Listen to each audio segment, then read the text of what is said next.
don't you write when you don't need money, honey? That would certainly make a hit. Welcome to Word Docs. I'm Dr. Amy Matthews, and I'm here again with Dr. Alex Vickery-Howe. Hello.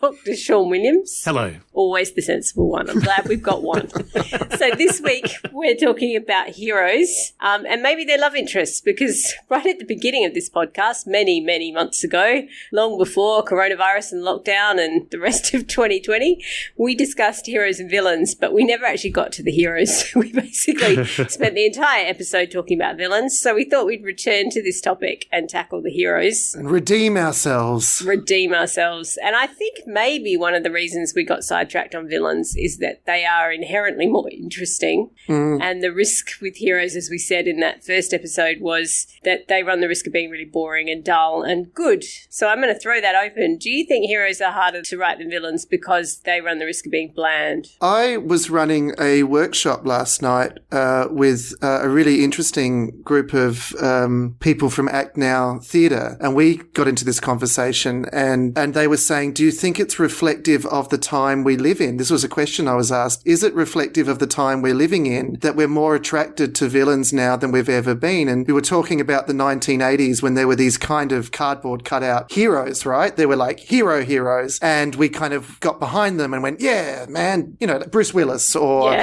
even Michael J. Fox, you know, on the other side of the masculine spectrum. And then they started talking about things like Joker and some of the Game of Thrones characters like Jaime Lannister, and saying, are we living in a time where we find heroes harder to believe in? And I thought that was a very interesting question, and I didn't really have an answer for it. But I think in answer to your question, Amy, I think heroes are harder to write when the readership or the audience is perhaps less likely to buy into them.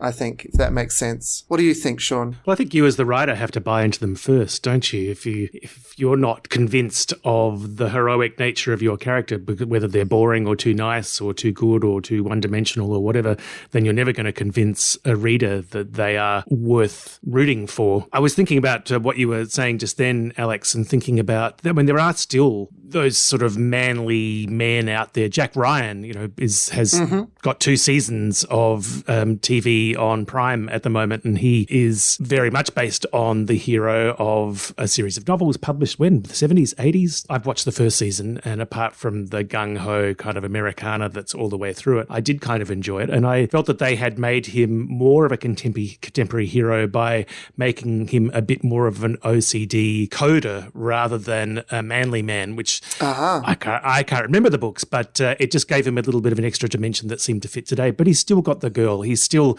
was unquestioningly patriotic and all that sort of stuff that I don't find very interesting. So we didn't watch any further than that. It is interesting, really interesting thinking about how the hero evolves over the decades. Like if you think about those hyper-masculine, ridiculous heroes of the 80s, so you had Sylvester Stallone and Arnold Schwarzenegger and Bruce Willis and these really, ripped.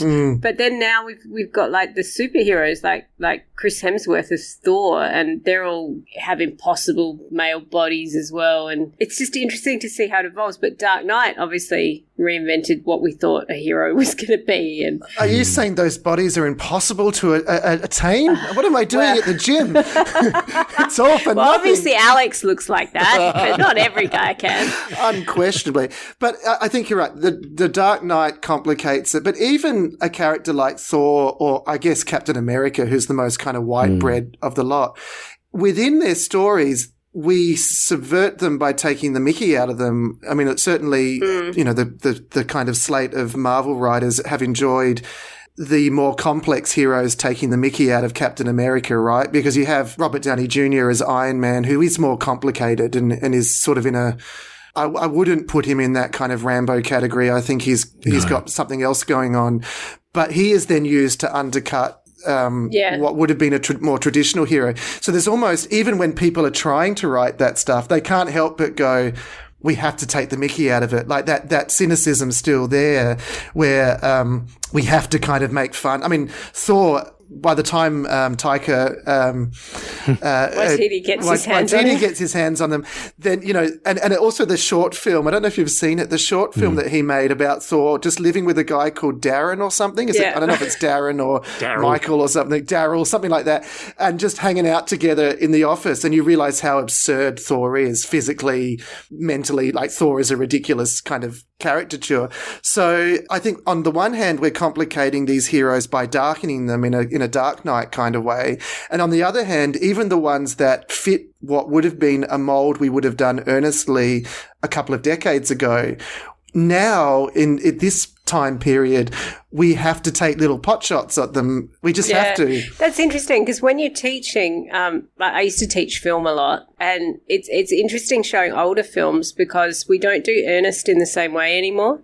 So if you show like a Jimmy Stewart film, he's so earnest in his goodness. And I was thinking about, you know, when they did the top 10 list of heroes or whatever, Atticus Finch is always number one. Right. And he's quite an earnest character and quite a good man, right? The idea of the simple good man. So that's really interesting. That I don't know that we've quite lost it, this desire for it. Well, that's interesting because Atticus, I don't know, have any of you read Go Set a Watchman yet? I haven't. It's on my bookshelf, but I haven't got to it yet. I know that's kind of controversial. I've got it here. But that completely dismantles Atticus Finch. You know, the ethics around... I think that's why she didn't want it published. Yeah, I think the ethics around whether she wanted it published or not, you know, that's a huge can of worms. But it's so interesting to me that even that noble man in more recent years has been complicated, planned or unplanned. And I think that's really interesting. We can see in Marvel and even in Doctor Who that the idea of the noble man, the good man, is it's not under attack, but it's certainly being interrogated really overtly. I think I've mentioned Doctor Who's season 10 or 11 or whatever it was, where the Doctor is regenerated into a cranky Scottish actor, and his first question is, am I a good man? Am I actually a good man? And he grapples with that for the whole season. And we see this in the Marvel heroes, and that's why I find them very compelling in the framework they exist in.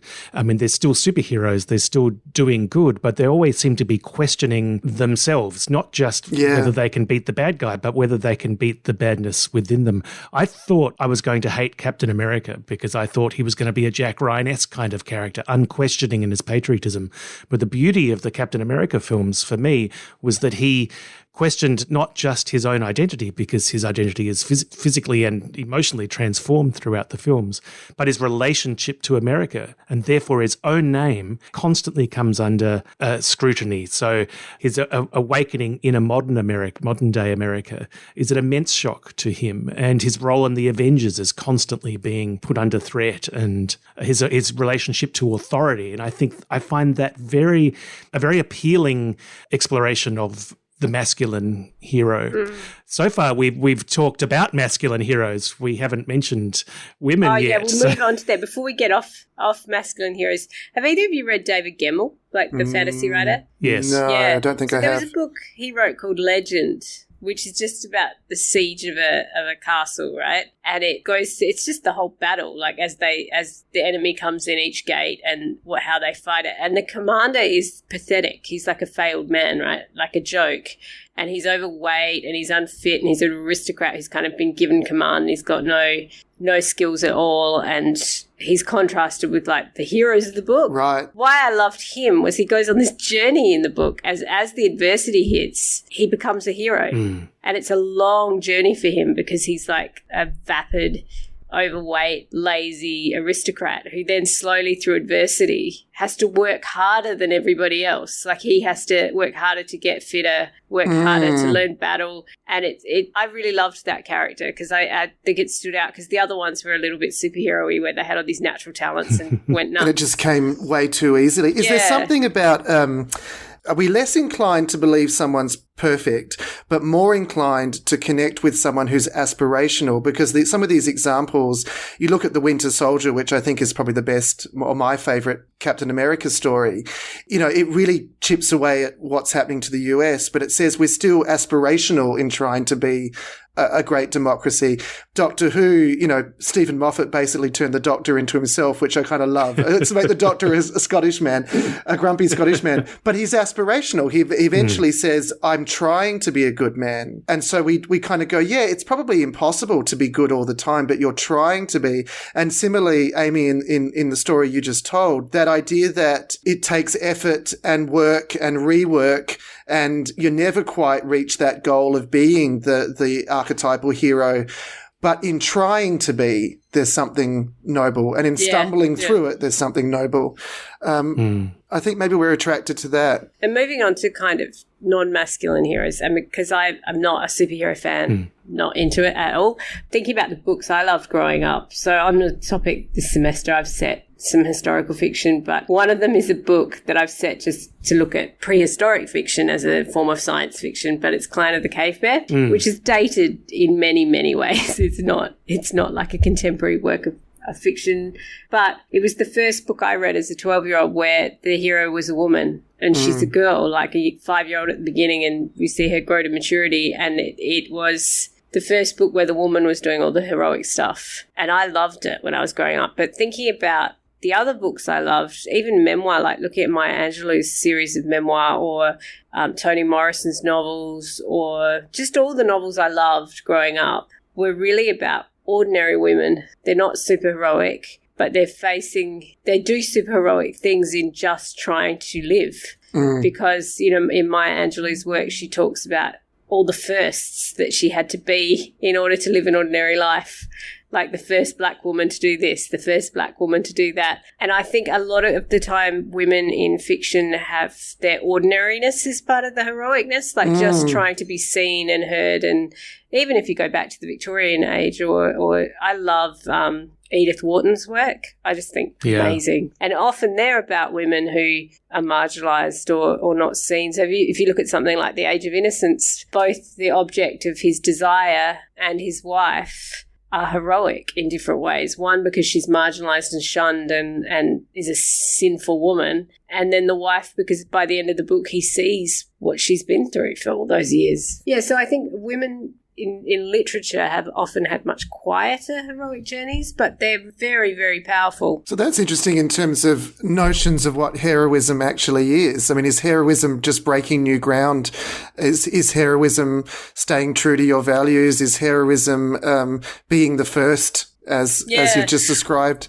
I probably do have one time. We're talking beforehand about all our rantiness lately. I do have one little rant, which is around just questioning how we think about heroes in literature and film, and the way feminist heroines of the recent film history have tended to think about turning women into hypermasculine heroes. Yeah, I've had that conversation with my supervisor, Jules. We were talking about that, and she said, on one level, she loves the Ripleys and the Sarah Connors and those kinds of characters. But on another level, she said, are they proxy men? Is that what's happening? They are, in many ways, hot proxy men. Yeah. Like Scarlett Johansson in the Marvel Universe. So why do they have to take on all these hyper-masculine performances of, like, give them a sword, let them kill people, go into battle, when actually maybe there are other things that they could bring that might be different, like cooperation or compassion or a whole different way of thinking about things. I'm not trying to gender. We're just talking about hyper-masculine and hyper-feminine, obviously, there. But I think this is why, I mean, romance we've talked about a lot as being an invisible kind of genre. But in every romance novel, the heroine is the hero.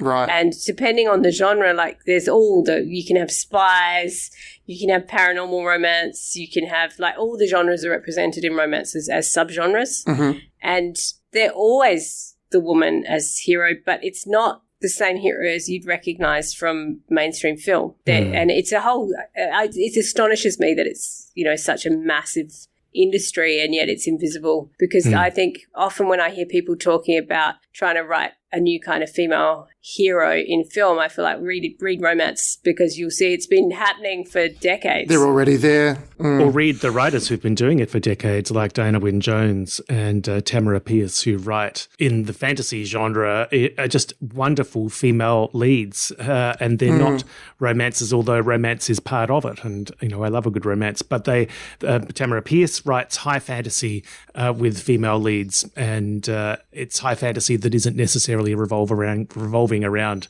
defeating the Dark Lord, but it has a lot of the trappings of that. And like Howl's Moving Castle is, I think, a wonderful story of heroism, a completely different kind of heroism, whether you're reading the book or watching the film. I think that's, I was listening to a podcast the other day where they were talking about A Wrinkle in Time. Yes. And about how she could not get that published because people were like, that's not what people expect from this kind of thing. Like, no one wants to see this. And then by the time she got it published, of course, look what happened. But that was the interesting thinking about, because it was a kind of feminized version of the genre and no one knew what to do with it. So everyone knows, because I seem to bang on about it every single week, that I write romance. And one of the organisations that has helped me the most in my career is the Romance Writers of Australia. I've been going to those conferences for more than a decade now, since before I was published. I have pitched to agents there. I have pitched to publishers there. I have made some of my closest friends and received some of the best advice from my life there. And today we wanted to talk a little bit about their conference, which is coming up in August 2021. It will be held at the Mantra on View in the Gold Coast, and they're currently seeking workshop submissions. The RWA annual conference brings together over 300 writers and industry professionals for 4 days of professional development workshops, networking, social events, and pitching opportunities. And if they're anything like the science fiction conventions that I've spent a lot of time at, there's bound to be plenty of time at the bar as well. Lots of time at the bar, lots of cocktails. The RWA is looking for a range of confident presenters to reflect RWA's commitment to bring diversity and inclusivity to their conference program, filtered through the following criteria. Does the presentation promote excellence in romance fiction? Will the presentation help aspiring writers get published? Will the presentation help published authors establish, maintain, and advance their careers? And will the presentation provide continuing support for romance writers, whatever their subgenre? RWA pays ASA workshop presenter rates and invites workshop proposals for the following professional development streams. Masterclasses for beginners. For advanced authors. Writing craft for beginners. Writing craft for advanced authors. Business. Research and insights. If you have a presentation that fits the bill, please follow the link in our show notes to the 2021 Workshop Proposal Submission Form. All submissions must be received by Australian Eastern Standard Time, 5 p.m. Friday, the 30th of October, 2020. The theme for next year's conference is Looking Forward, Looking Back. Whether you're a presenter or an author, we look forward to seeing you there.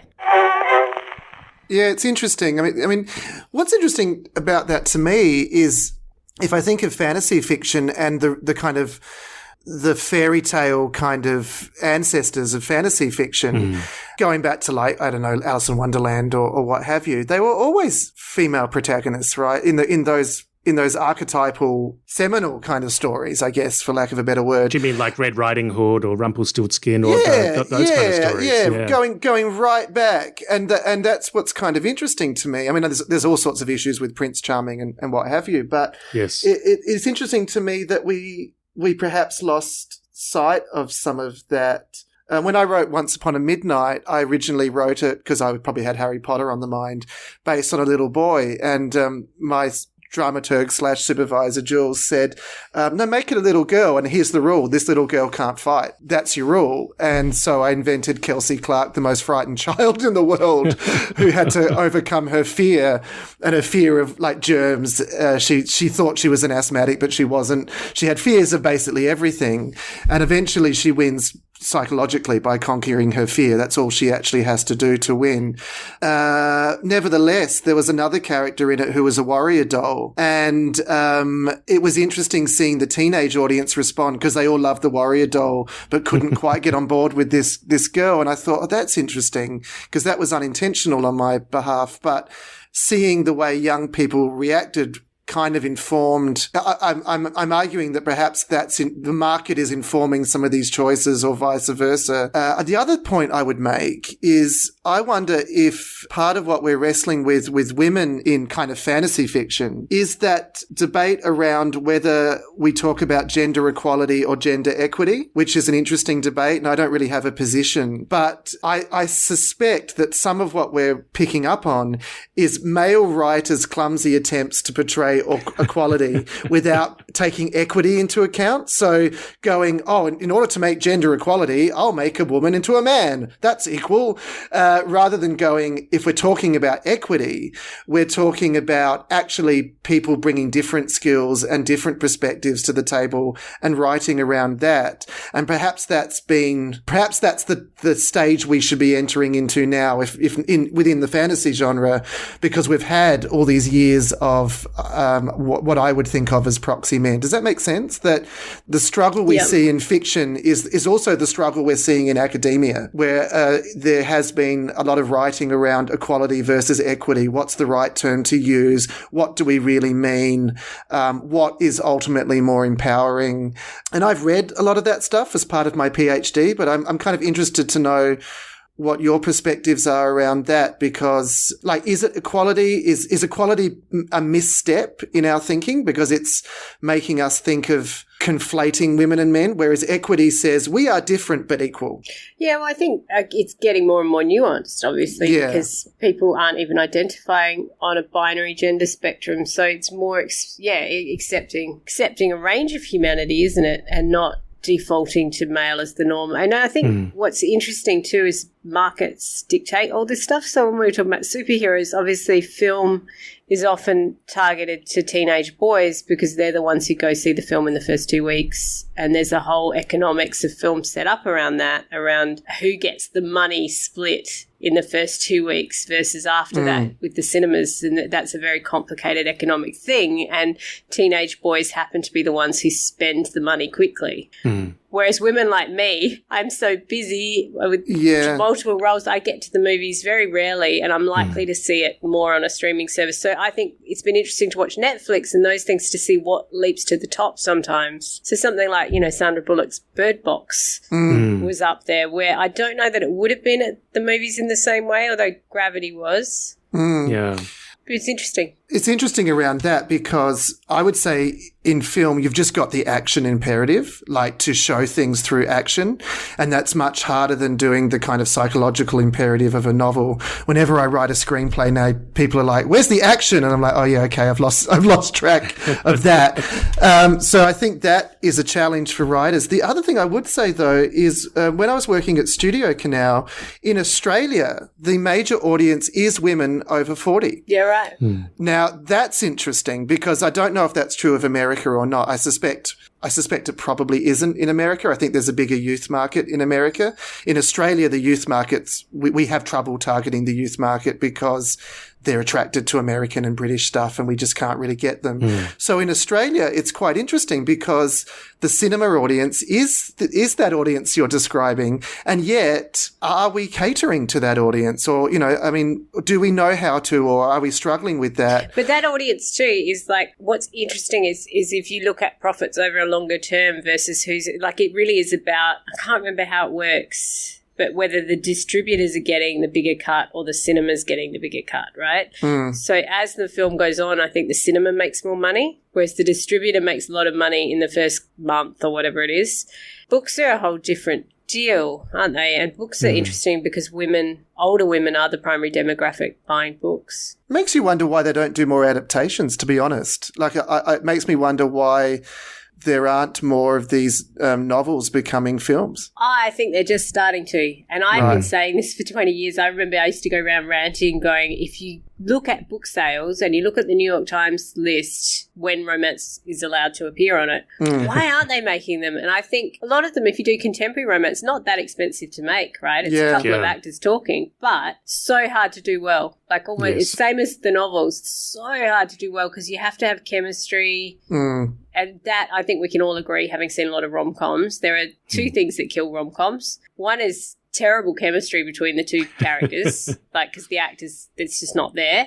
And the other one is the last third is often so boring. Like the setups, the hooks and setups are good. In the last third, you're like, I know what's going to happen now. I can almost switch it off. Yeah, and it does get back to that action imperative too, because you lose depth in the action imperative. You lose what made that novel perhaps crackle. Yes. But I would still argue if there's good chemistry, you know. Absolutely. I think if you can get the chemistry right. And they're huge hits. Like, when they're done well, they're huge hits. Yeah. It's interesting. Look at Pretty Woman, was such a sleeper hit. And it's just two people on screen. But what two people? Yeah. You know. It almost doesn't even matter. The premise is really creepy. It's a gross film. It doesn't hold up. Incredibly creepy premise. It does not hold up well in the Me Too era. It's, revolting. And I also realised by saying those two people, I'm kind of implying I've got a crush on Richard Gere. Who doesn't, Alex? Did I just put that out there? If you want great scripts, you go back to the old where they would do machine gun dialogue. So if you look at, It Happened One Night with Clark Gable and Claudette Colbert, or if His Girl Friday, that's amazing, that script. Incredible. Yes, it's a very interesting questions around, is it a lost art form? Is it have we lost our ability to do that kind of machine gun, rapid fire dialogue and I don't think so. Not in romance. Look at West Wing and look at, what's the name of the guy who wrote West Wing? He's still producing Aaron Sorkin. rapid fire dialogue and a cocaine-fueled writing orgy. So I think we didn't really cover Heroes that well again either.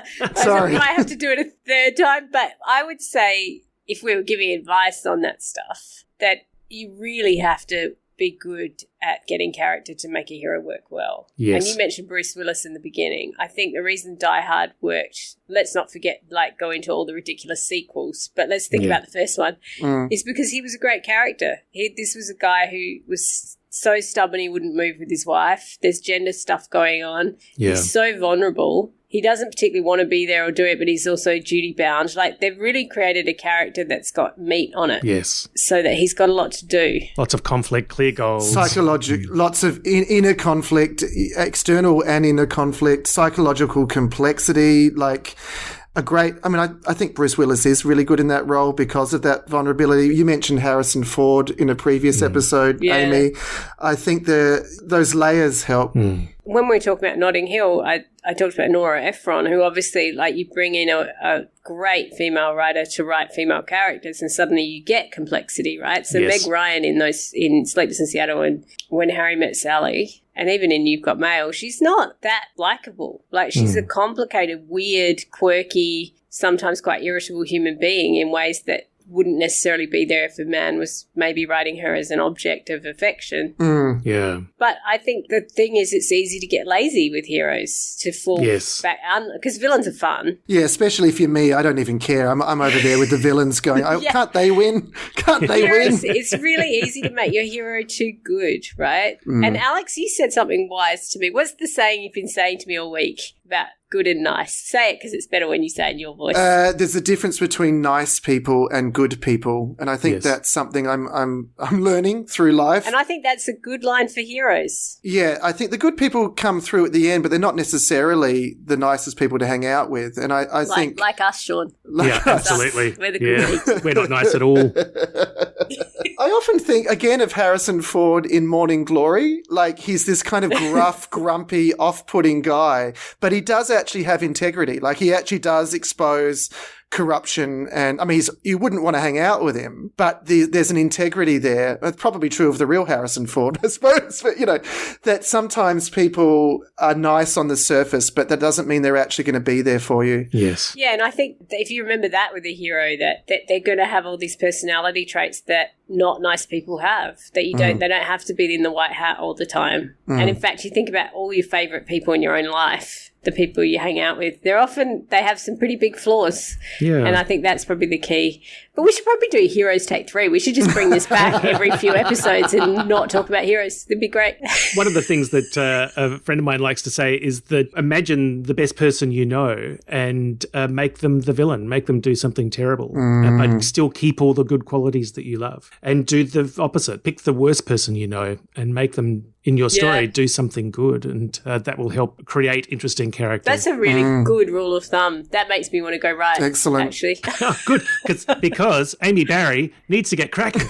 She does. She does. Actually, Amy Matthews has got to finish the book before Amy Barry can start her book. So I'm back to back. Do they argue in Herman's head? They're in your head? God. Who's gonna get the 5 hours of writing time today? I believe we keep talking about doing it in the next episode, and this is a nice segue to our first in the next episode, because I believe in the next episode we're talking about juggling multiple projects. We will be. And I have a lot to say about Amy Matthews and Amy Barry, who are driving me insane. Juggling multiple people. I love it. I love it. So that's the end of this week's episode. Next week, join us for juggling multiple projects. Thanks for not talking heroes again, Sean and Alex. Happy writing. Happy writing. Happy writing. See you, everyone. Bye. Why don't you write when you don't need money? All your notes sound alike too much. All of them start with I love you, honey, but they end with the same old touch. Just for a change, send a nice loving letter and cut out that please remit. Why don't you write when you don't need money, honey? That would certainly make a hit. This is Sean's clap. This is Amy's clap. This is Alex's clap. Oh, we should talk over Alex's clap. So, oh, sorry, Alex. Sorry. This is Alex's clap. Oh, I okay. reckon all our outtakes could be just the clap stuff because there are so many moments. It's a simple task that we should be able to achieve, and it's never You'd think really so. gone seamlessly, has it? We've got PhDs. We should be able to do this, if nothing else. Well, actually, Amy is perfectly competent, and so are you, Alex. It's me. A terrifying realization. Oh dear. From now on, I'm going to greet Sean with high fives every time. Yeah. You fucker. Buddy! Too slow!